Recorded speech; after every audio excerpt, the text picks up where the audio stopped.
Hello guys, welcome to another episode of Clues, Cues and Reviews, and today we're looking at Fairy Tail 502, the early release Mavis and Zera. A pretty straightforward chapter. A few things did happen and an ominous warning at the ending, so let's not beat around the bush. Without further ado, let's get into this review. So, point number one, the trickery of Mavis. Initially, this part of the chapter, it was kind of like, again Zera, really? Are we going to really have a heart change all of a sudden? And it turns out Mavis basically tricked Eileen and Zeref to escape. This really pissed off Eileen, and now Eileen is on the hunt. What this tells you is a few different things about Eileen, but it also tells you something interesting about Mavis. Mavis can outsmart even the best of them. There's a reason why she was the strategist of Fairy Tail.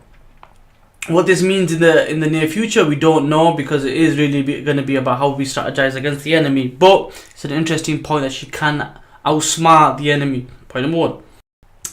Point number two was more of a heartfelt moment in the chapter, and that was basically the return of Gajeel, catching up with Levy and Panther Lily, and it was really a tug on your heartstrings moment. They talked to Zera a little bit. And the idea is once the battle is over, they're going to ask Mavis a lot more about the original Fairy Tail Guild. I'm sure they're going to go do some flashbacks based on Fairy Tail Zero as well, but I'm hoping we find out a little bit more different information that we've already known from the flashback, because it was even in the anime, I believe, right, with the Fairy Tail Zero arc. But yeah, that's point number two. So point number three was really about Mavis and Zera. Now, what was interesting with this one, we knew that as soon as Mavis remembered Zera, that basically she would lose her kind of astral form and physical form that they could see. And that's basically what happened. But what was interesting was their connection. So when they had this connection, the eyes of Mavis kind of changed and it became more serious. So I think Mavis' personality and Zera's personality have different kind of parts to her overall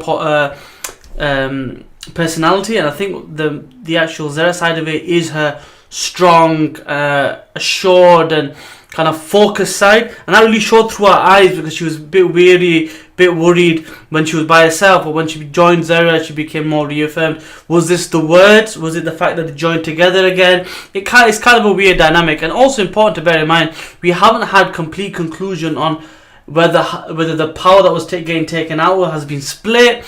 We know that she's run off. It got interrupted, but has any of that residual removal been taken away from her? We don't really know the full implications of what's happened. So that's point number three. Point number four, with Lucy and Natsu being captured and basically ready to be tortured by Di Maria Chrono Yester, we see that Evergreen and Polusha find Brandish's body, and she's barely dead, but she's alive, and the question gets asked, what's happened to Natsu? A miscalculation has been made. It's not Etherneno, it's something worse. So my first assumption when they first mentioned that was maybe these were the cells that were created to prevent him from turning into a dragon, and by reducing that, it increased his power.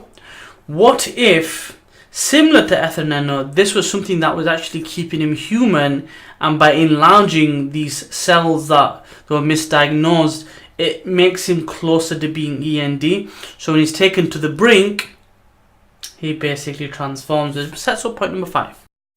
With the way the chapter ended, with Natsu's head down and a sword being on his neck, and the ominous kind of introduction or a little bit of speculation we can take from there, and like I've already kind of theorized in my previous point, what if the next time we see Natsu's face come up, it's transforming or it's already transformed?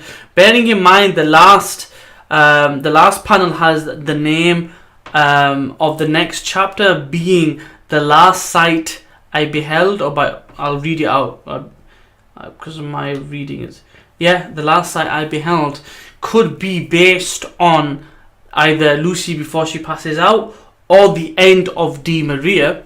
This could show maybe a potential proper death by one of the good guys, so a killing, a murdering from the E.N.D. side of it. This might not be the full capacity of E.N.D. potentially we see here. This may be just the first start, the first kind of incarnation, and he evolves from there. it's really exciting times right now in Fairy Tail. We're gonna have to wait ages now because it came out early. It's gonna seem even longer now. But a potential introduction of E.N.D. We heard his name before, so many mysteries around him. We found out it was Natsu. We've been waiting for him to transform, how he's going to transform, what circumstances are going to make him do that. This might be the occasion. We'll have to wait and see till next time. Share your thoughts below and in the comments of any theories, thoughts, considerations that I might have missed, or anything that I should really take on board. And if you haven't already, please subscribe. I greatly appreciate that. Please share with your friends if they're into this thing and they add value to their lives. If they enjoy this kind of thing, maybe they subscribe to somebody else and they might see value in what I do as a supplementary video. Feel free to share it to them. As always, I'll see you next time. Peace.